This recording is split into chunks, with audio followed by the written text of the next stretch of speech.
వ్యాస భగవానుడు విరచించిన 18 పురాణాల పేర్లని సులభంగా గుర్తుపెట్టుకునేందుకు వాటి యొక్క మొదటి అక్షరాలన్నింటినీ కలిపి ఓ శ్లోకం రూపంలో పొందుపరిచారు. ఆ శ్లోకం మద్వయం భద్వయం చైవ భ్రత్రయం వ చతుష్టయం అనాపలింగ కూస్కాని పురాణాన్ని ప్రచక్షత.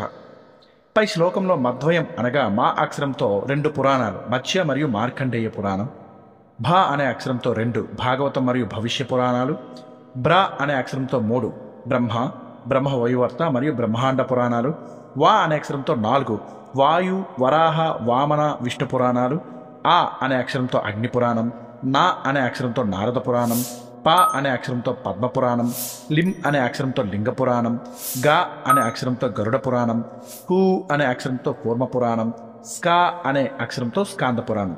ఈ మొత్తం పురాణాలు వివిధ అక్షరాల రూపంలో సంక్షేపంగా ఈ శ్లోకంలో కూర్చబడినవి. ధన్యవాదాలు.